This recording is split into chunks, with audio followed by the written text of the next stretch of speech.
Good morning, everyone. Let's start with some prayers. Om Guru Brahma, Guru Vishnu, Guru Devo Maheshwara, Guru Sakshat Parbrahma, Tasmai Shri Guruve Namaha. Om Bhurbhavaswaha Tatsavitravarenayam Bhargo Devasya Dhimahi Diyo Yo Nah Prachodayat Astoma Sadgamya Tamso Ma Jyotirgamya Mrityurma Amritam Gamya Om Sahna Bhavatu Sahna Bhunaktu Saviryam Karvavahe तेजस्वी नावधीतमस्तु मा विद्वेषावहे Om Shanti Shanti Shanti Om. So Purush Vid Brahman. Last week we saw that Purush becomes conscious of himself. And besides this self-consciousness that I am, there is nothing outside. And there was no consciousness of any object or even objective consciousness. And that was the first I principle. And when the reality is reflected on itself, it comes out first as the I, the subject. And that's why it's present in every being. They say even in an atom. Because as human beings, we are familiar with it. I am, but it's in every being. And this Purusha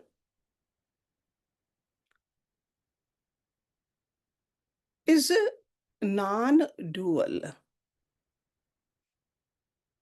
Okay, it becomes the first cause. And that's why this Upanishad is giving a description of this unique transformation of the absolute into the first cause. So it's like a single cause became the size of a man. And also a wife. Two in one. So it's like the single underwent a split in itself, and that became two.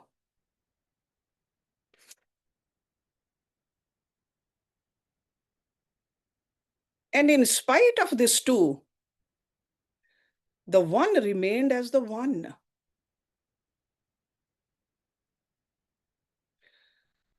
So that's why we have to understand that all the subsequent multiplicity also is without losing the original unity. So in this creation of the universe, the first cause, the Purusha, is never destroyed. It does not get depleted. It doesn't even get touched or affected at the least. Yet, this is present in every atom of his vast creation. There's no place where this is not. And this is the great mystery of creation. Why it's a mystery? Because our logic, our reasoning cannot explain this. This non-dual absolute. And then we saw that first man, Manu, is one half, and then a Shatrupa, first woman, the other half. So it's like when the one is split into two, the split part, which has now become the other, this is what we call Manu and Shatrupa. Okay, so in the ordinary language, yeah, we can say it's a brother and sister, having come from the same one Purusha. So the consciousness of the one Purusha is in both, Even as the same blood flows in the brother and sister, that's why they have the same status. One is not superior to the other.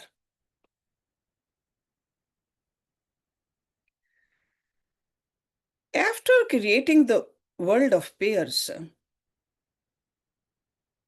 the Purush created the heavenly gods,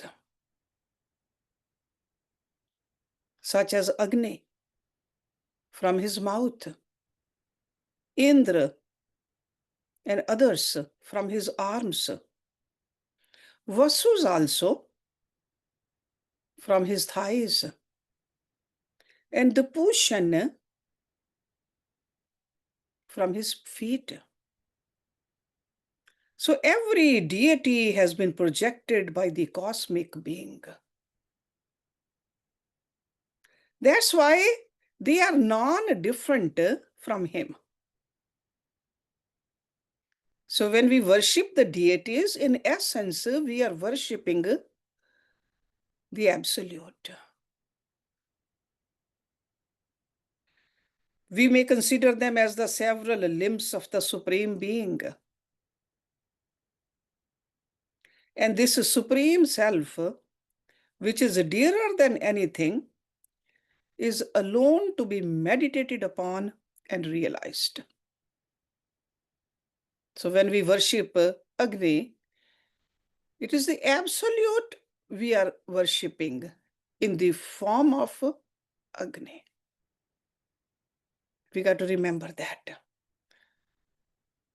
Sometimes our lower mind just thinks that no, they are all different. Essence is the same. It is this very same self that is called by the name life when it does the function of breathing. And we call it a speaker, hearer, seer, thinker, doer. But it's the same self. Because when it does the function of speaking, hearing, seeing, thinking, doing. So according to the function, we give the name. But we got to remember that all the names and forms are the manifestation of the Supreme Being. This is what this Rishi is pointing out to. It was in unmanifested condition, which is called avyaktaha, before the projection of this phenomena. So unmanifestation became a manifestation. It's almost like a number of bricks take a shape of a house or a building. But the bricks, they remain bricks. They don't become the house or the building. So in the case of this world of names and forms, assumed by the Supreme Self, it always stays the Supreme Self. So this eternal non-dual being may be said to have entered into every being in this world and remains filled up from the top of the head up to the toes. Because when we say there is no place where self is not, so in our own little body also, from the top of the head down towards the toes, self is everywhere. So touching any part of an object is really touching him alone. That's why when we look at the sun, we call it a Surya Devata. We see the self or the absolute in the sun, in the moon, in the trees, in the air. Seeing any form or color is seeing him only. And to differentiate one form from another, according to the seers, it's a great mistake. If you look at it, all our suffering in this sansara is due to this. Because when we say mine and yours, me and you, we try to differentiate. Because there's no differentiation, no distinction. Everything is the non-dual being. Every atom of his creation is he only. That's why anyone who clings to any particular name or form alone as the whole commits a mistake. He is ignorant of the truth. He becomes an animal. That means goes down.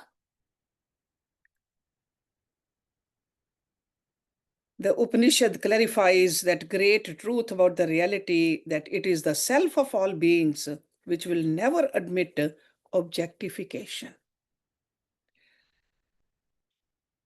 But worship of the cosmic deities in the early stages is necessary. Because we cannot really expand our horizon as such where we stand. So that's why these deities, we are in a way asking for their help in the onward march, whether it's a guru or whether it's any other deity. Because to meditate on that absolute is not that easy.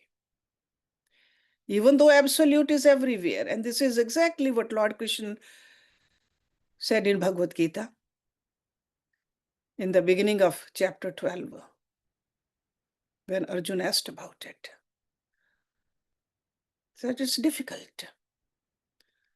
So choose a form. Fall in love with that form. See the absolute in it. And then expand your understanding. Make sure that form is the dearest to you. Dearest. Sometimes we think that a human love is so great, but human love is a fraction. It's just a distorted reflection of the love of the self. We have to expand our love. Lot more than the human love for absolute.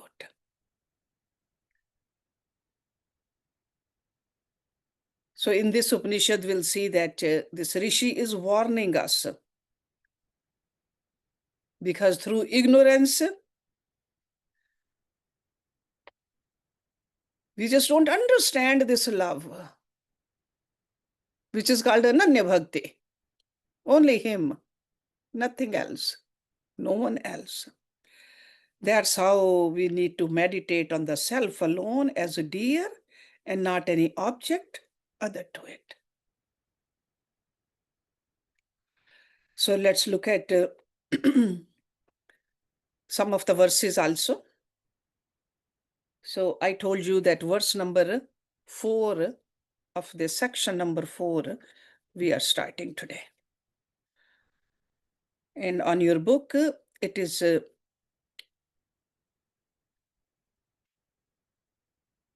page number 50. So, heyam iksham chakre katham no ma atmana ev janitvaha sambhavati? This is a question.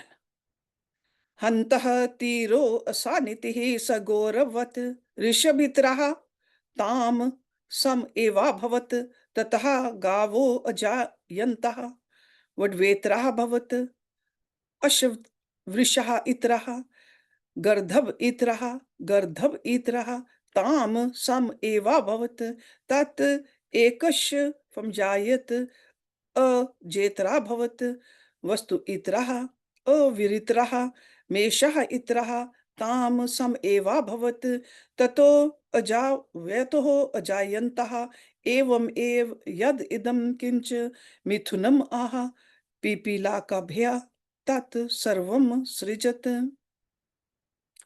She on her part reflected, and she is what? Who's that she? Shatrupa. How can he unite with me after creating me from his own self?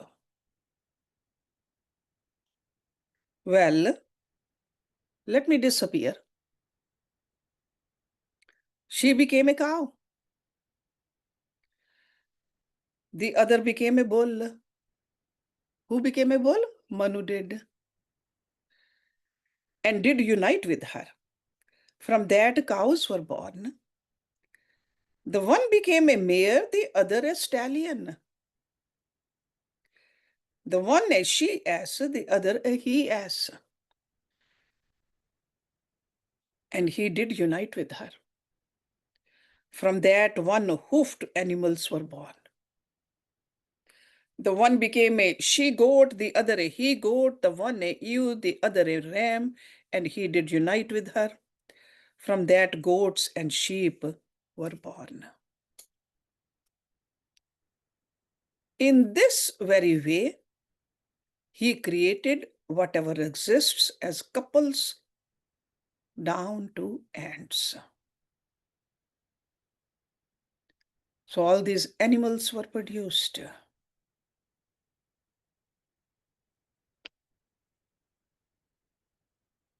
It has already been said in the previous verse that he divided himself into two. And from this division, husband and wife came into being. From their union, men were born. The division of male and female has been the central topic in more than one Puran. And also the marriage of Manu and Shatrupa, the very popular cosmology we are all familiar with.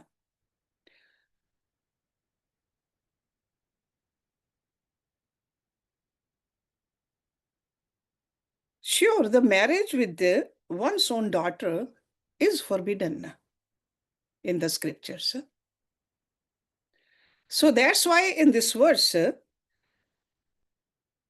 very clearly it said that she intended upon concealing herself from him by means of disguise. So in this process, she became a cow first, a mare, then a female ass, then a she-goat, then a ewe, and he became a bull, a stallion, he ass, he goat, and a ram. All these different animals. And with their mutual union were born animals, one-hoofed animals, goats, sheep, all animals down to the ants. So the main thing what he is trying to tell us is that absolute is everywhere. Because sometimes we think, no, only in the human beings we have godly element. No. Everywhere, in every animal, even the ants. So this is the message he is trying to convey to us. He became many. See, just like in Bhagavad Gita also, that same one in many. And then many in one also. There are 2 chapters over there in Bhagavad Gita. One in many and many in one. I'm sure you are familiar with those 2 chapters. Let's look at next verse, verse number 5. सो अवेत अहम वाव सृष्टिरस्मिः अहम हिदम सर्वम सृक्षिति ततः सृष्टिर्भवत सृष्टियाम हास्य तस्याम भवति य एवं वेद. He knew I am indeed the creation because I created all this. He became known as creation. So whether we call it a creator or creation, it's the same thing. He who knows thus becomes a creator in this creation of Viraj. And again, Viraj means the Brahma. So this creation is Brahma's creation. And who created it became the creator, Brahma. The creator was satisfied. Because when you know something, that you have done something so well, you're satisfied. And he knew all the creation was he himself.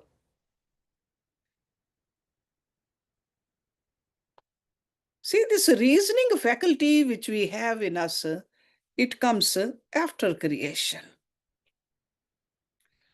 So everything relating to creation, why he created, has he created, whether creation is sudden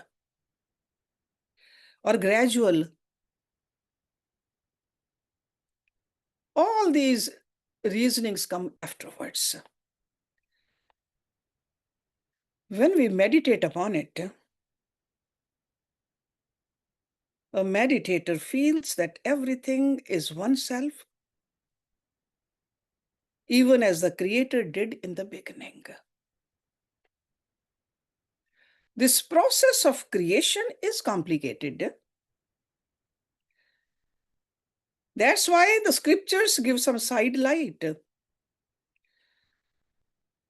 In certain scriptures, we read that it was a mere will. Ishwar Ichha.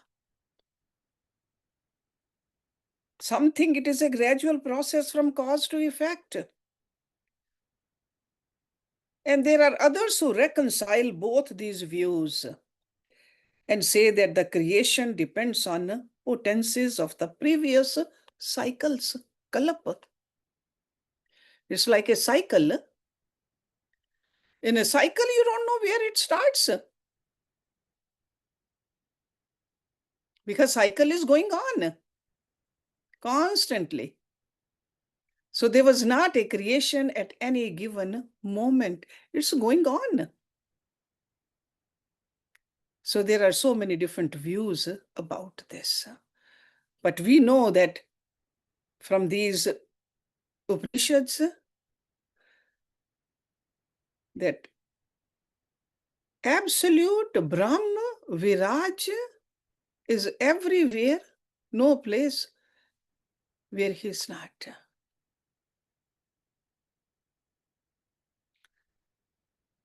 Now let's look at next verse. What does he say? Verse number 6.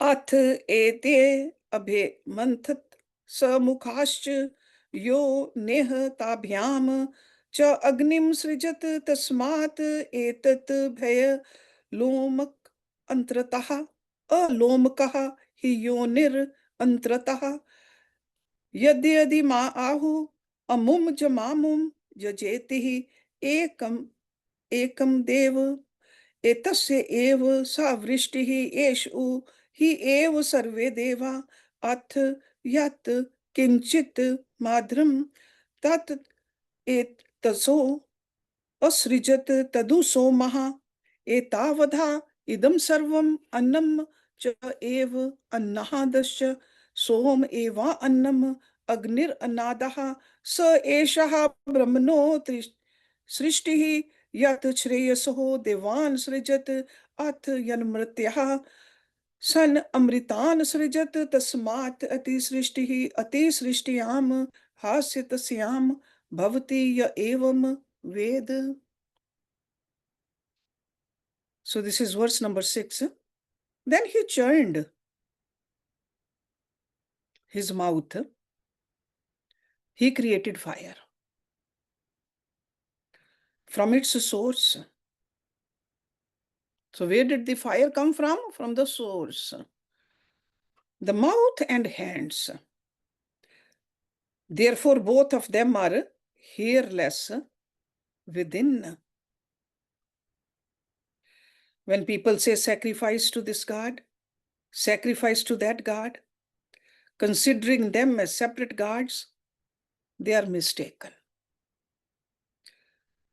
Why? Because they are but the multiple projection of Him alone. For He Himself is all the gods.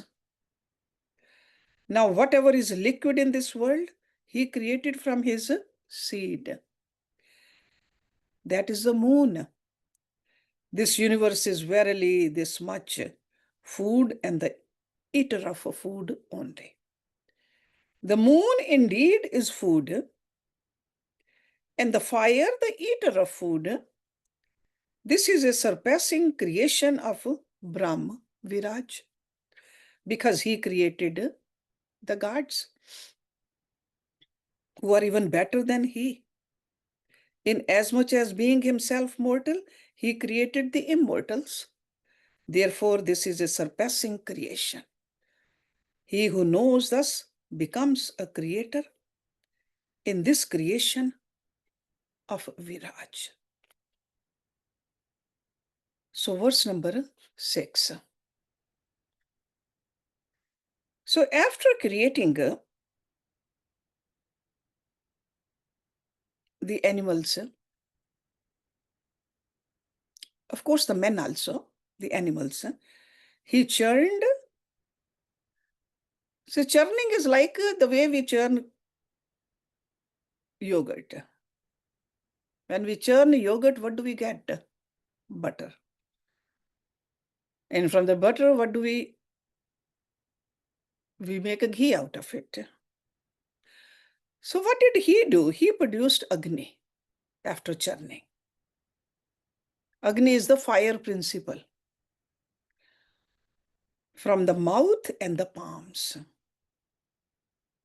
and assigned him the duty of ruling over the Brahmans. He produced Indra from his arms and made him the ruling deity of the Kshatriyas. Then he produced the 8 Vasus from his thighs, made them the guardian deities of the Vaishyas. In the same way, he created Pushan from the feet and made him the guardian deity of the Shudra and earth in common. So, in other words, he created the different gods out of him. So that means they are all part of God alone. And assigned them proper places and duties in this creation, because first creation happens. For the creation to do what needs to be done, there has to be certain duties. So these are according to the duties he created those deities. But he is the creation, the creator. So creation is nothing else but his nature, or you can call it a power of manifestation, through which he goes on creating men, animals, and other beings. So we got to remember that creation is not different from him. Okay, so this is this philosophy, because there are other philosophies where they say that God created and sitting in the 7th heaven, and it took God 7 days to create it, or 6 days to create, and 7th day to rest. No, our Vedas say it differently.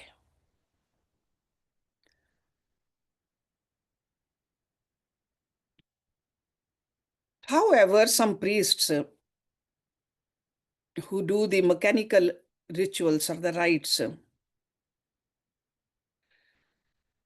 they tell you to worship this particular god, not the other gods. That is the ignorance. That is not a correct view. These deities or the devtas are not independent of the creator. Again, if you go back to Bhagavad Gita, Lord Krishna says, I am the fruit giver. Sure, you can worship the devtas, but the fruit comes from me. So that's why I said the deities are not independent of the creator. He manifests through all devtas, whether it's a Indra, Agni, Vasus, and others also. Through all the people, whether they are Brahman, Kshatriya, etc. Through all the actions. It could be a fighting for a Kshatriya, or it could be a study for a Brahman, or making some kind of endeavor by a businessman. All through all qualities and natures, we are worshipping him alone. Sometimes through our strength, sometimes through intelligence, sometimes through endeavor, or sometimes just servitude. We are worshipping him. He is all penetrating, all pervading in this beautiful creation of his. After the creation of gods, he produced the liquid substance, which he called water. What is this liquid substance? Sure, it's the water here. The water is moon because he produced the, what did he produce first? The fire. Then now he's talking about the water. The water is moon because moon possesses a watery body. All this universe is this much only food and the eater of food, he says. We all know that fire has the property of consuming everything that is here. Fire consumes it. It is considered to be the eater. Whatever is eaten by human beings as well as by the animals is consumed by the gastric fire. Right? Jatragni. The fire in the ocean goes on consuming the water which the rivers bring to the ocean. They all just go in there. Water causes the growth of vegetation. You see a dying plant, put the water in there, it will start living again. Every kind of food grows in water only. We know that water nourishes the crop. That's why it said that water is food and fire its eater. Another reason for this is that fire and water are necessary for the creation or for all the creatures. Fire also, water also. That's how life is balanced. It's preserved by these two great principles, fire and water. So again, moon is food. It is a ruling principle in all the food stuffs. It's a very well-known belief that vegetation grows at night. Again, going back to Bhagavad Gita, we studied it over there too. The moon nourishes them. If there was no moon, the scorching sun would not have allowed life to flourish. It's a cooling effect. But on the other hand, if there was no sun, then life wouldn't have survived either. So fire is the harsh and hot principle, Moon, which presides over all waters, is nourishing and cool. So both are needed. Fire also and water also. I mean, what a marvelous thing it is actually.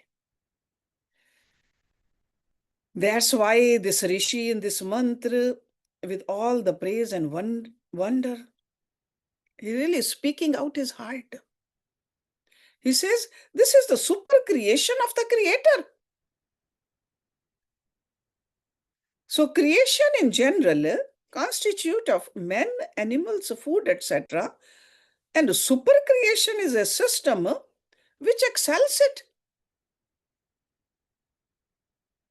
Because where did the sun and the moon come from? They are also part of that Viraj. They rule over the ordinary creation of the beings. I mean, now you can understand that why our rishis, they're always in awe of this creation. They see the Creator in every speck of it. So the super creation is the emergence of gods like fire, etc. So when we do that fire ceremony, the yajna, we always say that, yeah, visualize the God over there, the Brahm himself in the form of fire, accepting your offerings.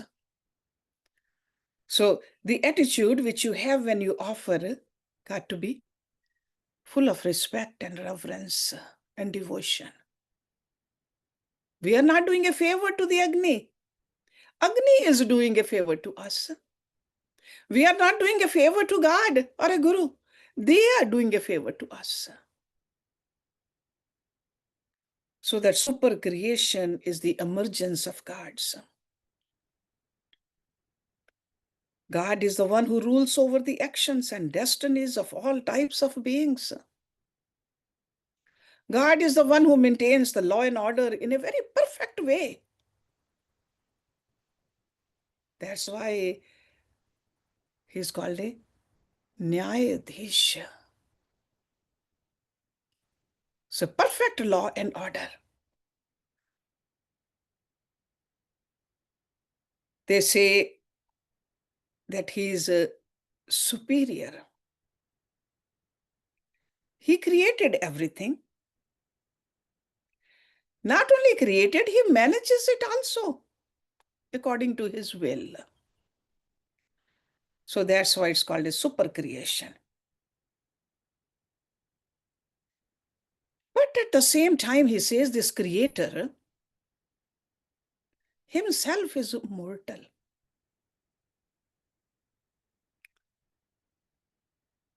He created immortals after having burnt all their sins by the supreme knowledge. So in other words, with more and more knowledge we have, this supreme knowledge, there is something immortal in us which resides in the mortal. Body is mortal, but that ansh of the anshi is immortal. So this is the knowledge which this Rishi is giving it to us.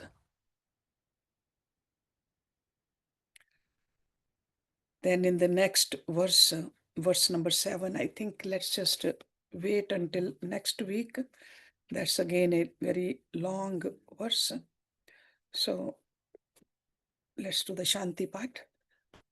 Om Purnamada Purnamidam Purnat Purnamudachyate Purnasya Purnamadaye Purnameva Vishishyate Om Shanti Shanti Shanti Om. Thank you very much.